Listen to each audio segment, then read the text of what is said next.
श्रितां धर्म सर्वस्वं श्रुत्वा चैवावधार्यताम् आत्मनः प्रतिकूलानि तरेषां समाचरेत्।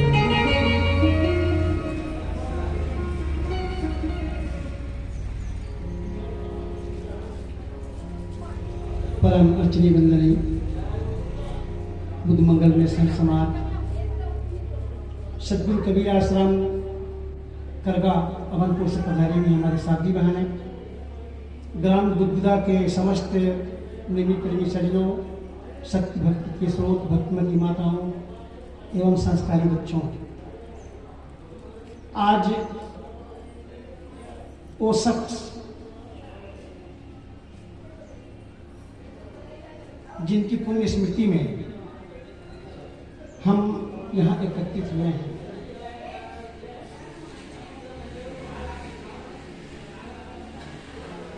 मैं आप सबके सामने एक प्रश्न रख रहा हूं, जिंदा कौन है और मुर्दा कौन है?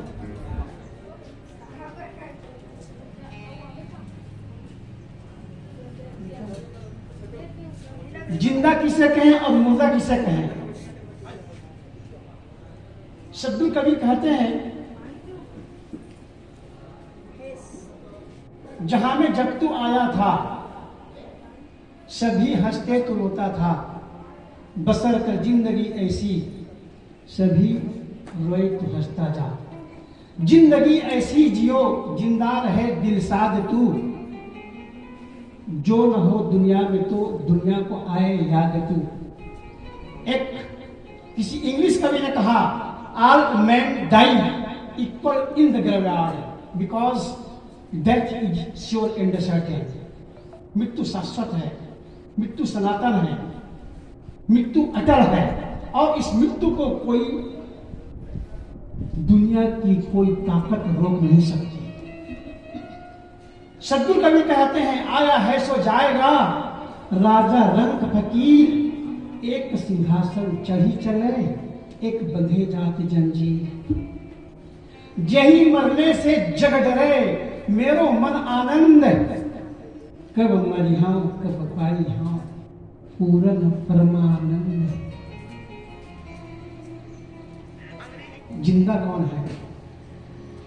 जिंदा आप उसी को समझिए जिनके अंदर में संस्कार है, जिनके अंदर में भक्ति है, जिनके अंदर में परोपकार की भावना है। भगवान श्री राम से लक्ष्मण जी पूछते हैं, भैया इस दुनिया में जिंदा कौन है? लक्ष्मण जी को उत्तर देते हैं, बड़े भैया श्री राम जी, मृतक का कौन है? तो कहते हैं, जेहि कीरति नाही। मृतक का कौन है? ये भाई पूछ रहे हैं, उत्तर क्या आ रहा है? आंसर आ रहा है, जेहि कीरत नाही। मृतक वह आदमी है जिनकी कीर्ति नहीं है, यश नहीं है, संस्कार नहीं है, गुरु भक्ति नहीं है।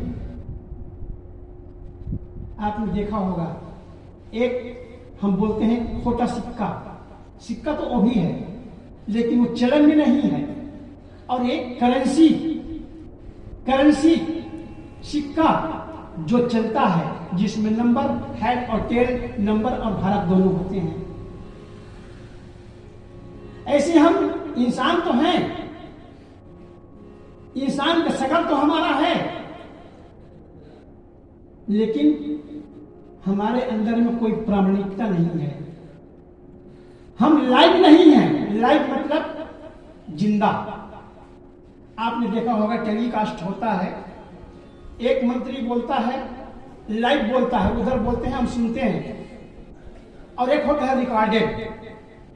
रिकॉर्डेड मतलब टेप क्या हुआ, तो साल 2 साल के बाद में भी हम उनके सुनते रहते हैं। बस ऐसे ही हमारा कुछ जीवन है।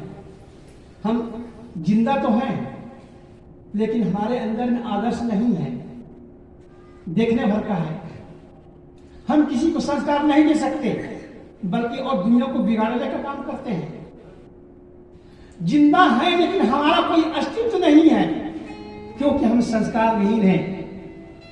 सदुपदेश मणिमाला ने कहा किसी संत ने, एषां न विद्या तपो न दानम न चापि शीलं गुणो न धर्मा ते मृत्यु लोके भूय भारभूतः मनुष्य रूपेण मृगश्चरन्ति। धनानि भूमो पश्वश्च गोष्ठे भार्या गृहद्वारी जनः शमशाने देहश्चितायां परलोक मार्गे धर्मानुगो गच्छति जीव एका। ये इंसान चुनीलाल जी साहू आज चौथी तीसरी आज पुण्य स्मृति है, वो आदमी जा करके भी आज जिंदा है। और जिंदा ना होते तो आप लोग आते कैसे? उनकी कीर्ति जिंदा है, यश जिंदा है, आदर्श जिंदा है। लेकिन यहाँ जितने हम लोग बैठे हुए हैं, हम ही लोगों में से ऐसे भी आदमी होंगे जिंदा तो है लेकिन उसका कोई अस्तित्व नहीं है। क्योंकि गुरु कबीर कहते हैं, खाया पिया अघाए के, खाया पिया अघाए के, सोया पांव पसारे, भोंदू कुछ जाने नहीं, को हमको संसार। भोंदू कुछ जाने नहीं, को हमको संसार। हम खाते हैं, पीते हैं, बाल बच्चे पैदा करते हैं, छोटे से बड़ा करते हैं, लिखाते हैं, पढ़ाते हैं, और वैसे करते करते हम इस दुनिया से चले जाते हैं। हासिल क्या आया? हासिल जीरो, कुछ नहीं। क्योंकि हमारे अंदर वो आदर्श नहीं है जो आदर्श एक पीछे वाला आदमी दे करके हमको चला गया है। इसी संदर्भ में मैं उन 3 महापुरुषों का नाम में जरूर लेता हूं। वो भामा साहब, साहू समाज में धरोहर, वो गए तो हैं इस दुनिया से लेकिन जाकर के भी आज जिंदा है, क्योंकि साहू समाज का अस्तित्व है। वो राजीव माता हमारे बीच आज नहीं है। जयंती आने वाली है राजीव माता का, भले इस दुनिया में नहीं है राजीव माता, लेकिन आज वो जिंदा है क्योंकि उनके आदर्श जिंदा है, वो मरे नहीं है। आप लोगों में से बहुत से हमारे संत भक्त लोग कहते हैं कि महापुरुष कभी मरते नहीं, वो अमर होते हैं। इसका मतलब है महापुरुष जाते तो हैं, शरीर तो सबका मरना है, सबका मरणशील है, मरण धर्म है। इस दुनिया में जो भी आया है, चाहे भगवान क्यों ना हो, उनको भी इस दुनिया से जाना पड़ा।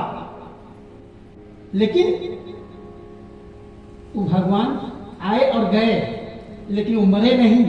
मरे क्यों नहीं? क्योंकि उनके आदर्श आज जिंदा है, और आदर्श हमको जिंदा रखता है। आदर्श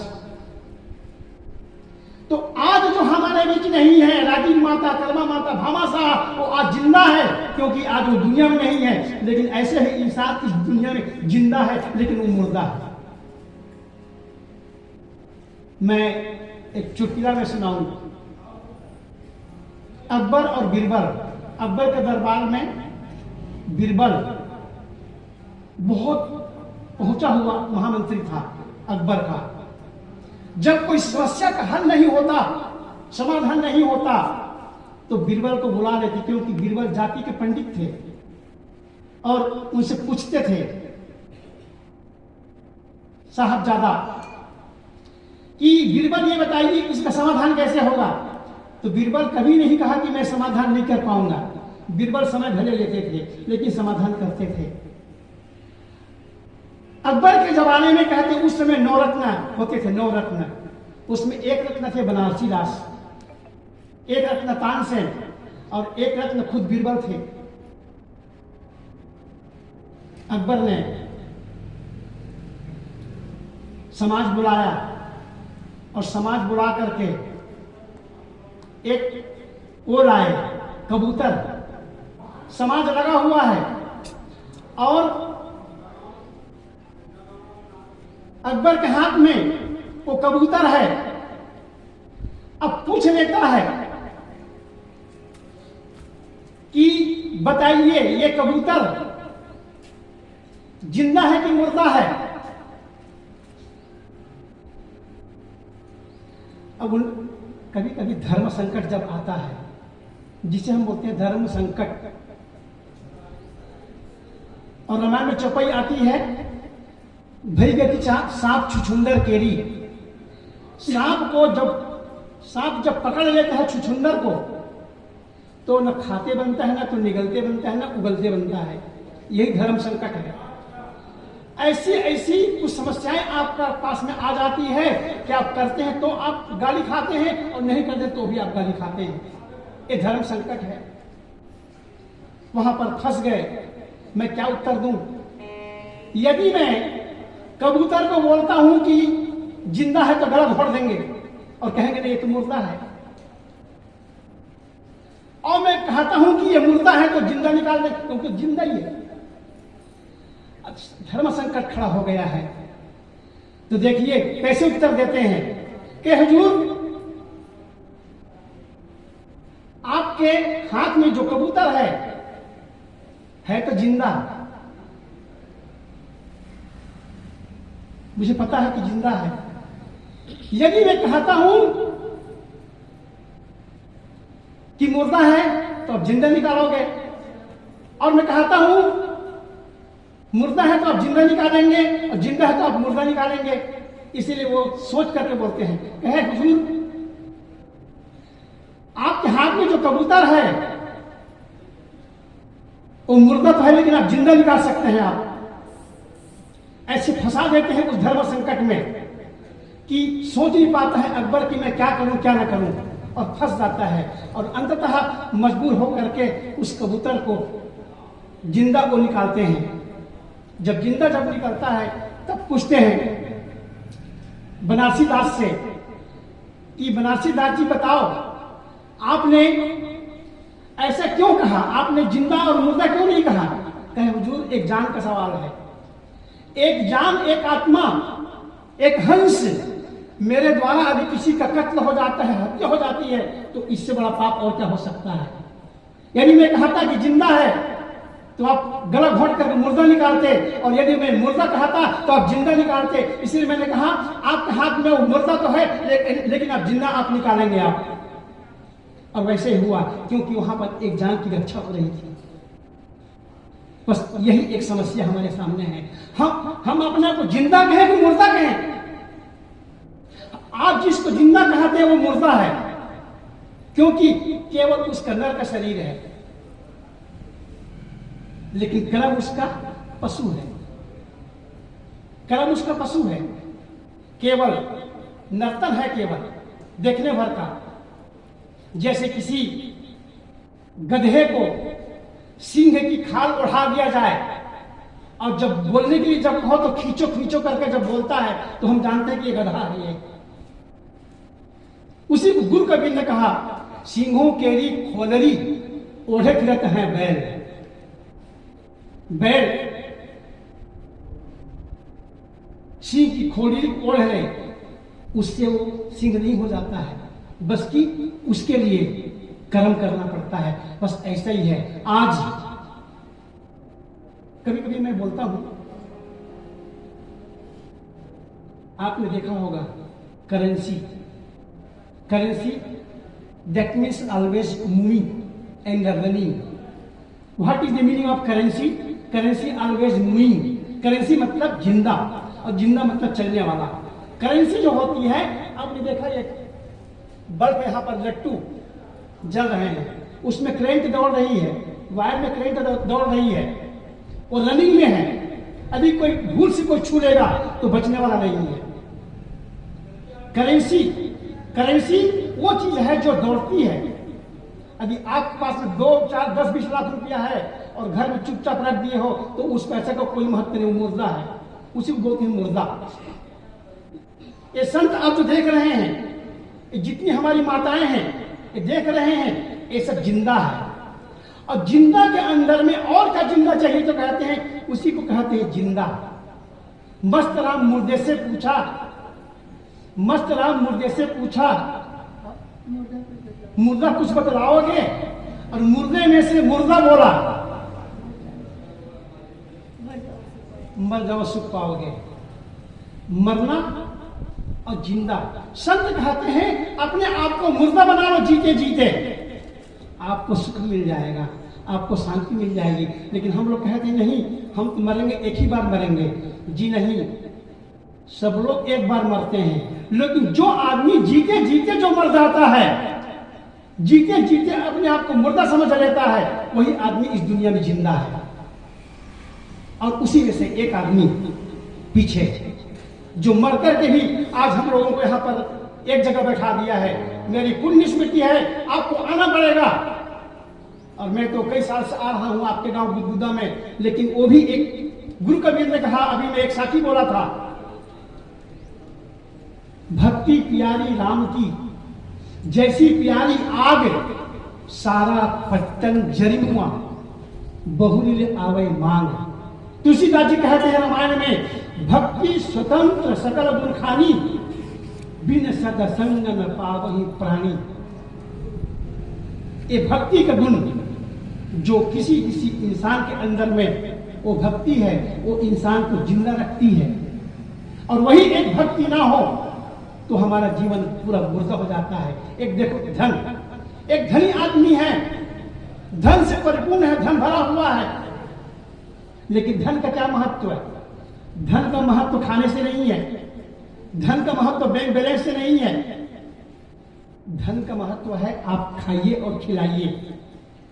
सदगुरु कबीर ने कहा, लक्ष्मी के सुतचार हैं, धर्म अग्नि निर्पचोर। लक्ष्मी के सुतचार हैं, धर्म अग्नि निर्पचोर।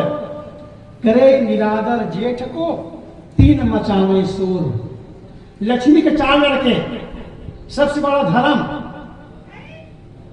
चोर, आग और बादशाह। अभी बड़े जो धर्म है, सबसे बड़ा बेटा, धर्म का भी अपमान करोगे तो चार लोग तुमको छोड़ने वाले नहीं है। या तो आग जला देगी और राजा होगा तो सीलिंग में निकाल देगा। जैसा देखो पहले इंदिरा गांधी थी, उस जमाने में सबकी संपत्ति सीलिंग में निकाल दिए। और हमारे बुजुर्ग लोग, हमारे गौटिया लोग, कोई बहू के नाम में किए, कोई बेटा के नाम में, कोई नाती के नाम में किए, और वो भी नहीं है तो नौकर के नाम में कर दिए। अरे सीलिंग सीट में बच जाऊंगा। तो धर्म का अपमान करेंगे बड़े बेटा का तो तीन आपको छोड़ने वाले नहीं हैं, तीन तो आपको धरातल में आपको ले जाकर के डुबाने वाले हैं। इसलिए गुरु कबीर ने कहा, करे निरादर जेठ का। जेठ मतलब बेटा। आप लोग जब बांटा देते हो ना, चार बेटा है तो बड़े बेटा को कुछ थोड़ा ज्यादा देते हो, 1 डिसमिल, आधा डिसमिल, अरे ज्यादा नहीं तो उसको 10,000 रुपया ही दोगे कि चलो मेरा बड़ा बेटा है, क्योंकि उसको बोलते हैं हम लम्बरदार। लम्बरदार है बड़ा बेटा। बस ऐसे ही है। तीन जो संतान है आपके, राजा, चोर और आग, ये तीनों आपके बेटे हैं, लेकिन सबसे बड़ा बेटा कौन है? धर्म है। धर्म का अपमान करोगे तो तीन तुमको छोड़ने वाले नहीं है। इसलिए कहते हैं जिंदा और मुर्दा। हम में से बहुत आदमी ऐसे हैं जो खा करके पी करके मस्त रहते हैं। और बहुत लोग मुझे कहते हैं, साहब जी आप जानते हैं? बोले क्या? खाओ पियो और मौज उड़ाओ, ये कहावत है। और उसको कहते हैं, इंग्लिश में कहते हैं उसको, ईट ड्रिंक एंड बी मेरी। खाओ पियो और मौज उड़ाओ। देखो, खाना पीना शरीर का मकसद है, खाना पीना शरीर का काम है, और मौज उड़ाना मन का मकसद है। जिसका मन बदमाश है, जिसका मन हलचल में है, जिसका मन चोर है, जिसका मन बगावत कर रहा है, और वो आदमी सोचेगा कि मैं सुख से रहूंगा, मैं शांति से रहूंगा, ऐसा हो नहीं सकता है। इम्पॉसिबल, असंभव है। इसलिए गुरु कबीर ने कहा, ई मन चंचल ई मन चोर, ई मन शुद्ध ठगहार, मन मन करते सो नर में जहड़े, मन के रक्ष द्वार। कहते हैं धीरे धीरे रे मना, धीरे से सब होए, और माली सींचे 100 घड़ा, ऋतुआए फल होए। धीरे धीरे धीरे धीरे आप मन को समझाइए। और हम जो भी गलत आदत बना चुके हैं, गलत खान पान हमारा हो चुका है, गलत हमारा व्यवहार हो चुका है, गलत हमारी बहुत सारी आदतें जो पड़ गई हैं, उसी को कहते हैं अब धीरे धीरे धीरे धीरे आप कंट्रोल कीजिए और लाइए, और आदर्श को आप बनाइए, ताकि वो आदर्श चुनीलाल भैया के समान आपको जिंदा रख सके इस दुनिया में। वरना तो सब आए। गुरु कबीर कहते हैं, हंस देह तज न्यारा होई, ताकर जाति कहे धो कोई, स्याह सफेद की राता पियरा, अवरन बरन की ताता सियरा, हिंदू तुर्क की बूढ़ो बारा, नारी पुरुष का करह विचारा, कहिए का ही कहा नहीं माना, दास कबीर सोई पे जाना। मुझे एक बात याद आ गई, विलियम शेक्सपियर ने कहा था, इंग्लिश के बहुत बड़े पाश्चात्य जगत के लेखक अमेरिका के विलियम शेक्सपियर, उन्होंने कहा था, जैसे हम रंगमंच पर बैठे हुए, the world is a playground, all men and women are players. ये रंगमंच है एक दुनिया, और इसमें सब लोग पाठ कर रहे हैं। हम लोग गुरु को पाठ कर रहे हैं, आप लोग माता पिता का पाठ कर रहे हैं, कोई पिता का पाठ कर रहे हैं, कोई बहू का पाठ कर रही है, कोई माँ का रोल कर रही है। लेकिन उसी में से बहुत लोग ऐसे हैं जिनको प्राइज मिलता है, इनाम मिलता है। इनाम उसी को मिलता है जो बढ़िया से पाठ को अदा करता है। मैं जब घर में था तो बहुत सारा पाठ किया, राम का, लक्ष्मण का, सुग्रीव का, तो प्रहलाद का, ताम्रध्वज का। तो मुझे राम का पाठ जब दिया गया तो मैं चौपाई, तो मैं रामायण का मैं बोल रहा हूं, और चौपाई आप लोग सुने होंगे, जो जनते वन बंधु बिछोहु, पिता बचन नहीं मनते ओहु, जय हो अवधे कौन मुँह लाई, नारी है तू प्रिय बंधु गमाई। लक्ष्मण भैया को शक्तिमान लगा हुआ है, और भगवान श्री राम रो करके सिसक करके रुदन कर रहा है। मैं सही में रो रहा हूं, लेकिन पता है आंख में आंसू नहीं है, रो तो रहा हूं, चौपाई पे मैं बोल रहा हूं, तो पीछे से मैनेजर बोलता है, अरे फलाना, अरे आंसू आना चाहिए। तो वो मजाक कर है, थूकला लगाना रे। अरे मैंने कहा यार, मैं बाहर निकल चुका हूं, अब आंसू नहीं आ रहा है, तो क्या मैं उसको मैं लगाऊंगा? तो मुझे बड़ी हंसी आई, और ले लेकर के हंसी को मेरे, क्योंकि मैं रो रहा हूं ना, रो रहा हूं तो हंसूंगा कैसे? वो चौपाई याद आती है, एक संग नहीं होए हुआलू, हंसत ठठाऊ फुलाऊ गालू। एक संग किसी को बोलो कि रो और हंसो, तो वो तो हो नहीं सकता है।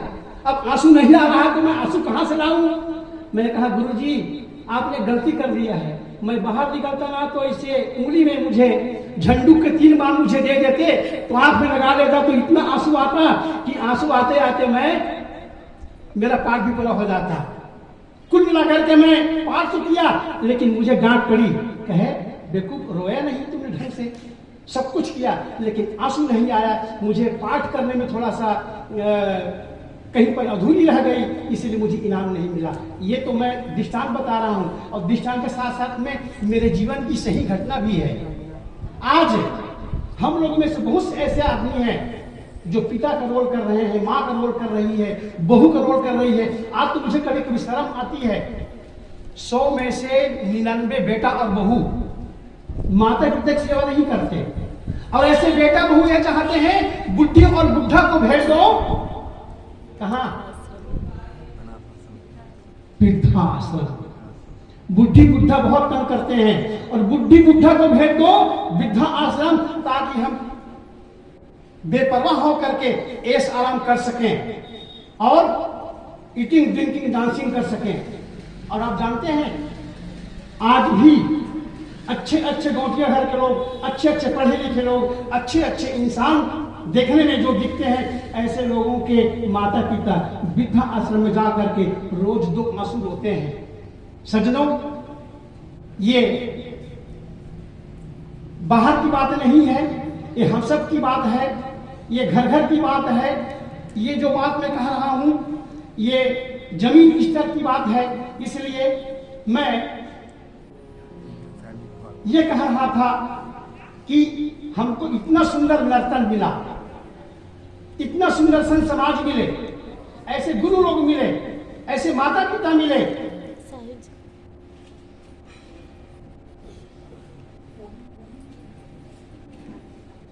फिर भी हम लोग अपने आप को जिंदा नहीं रख सके।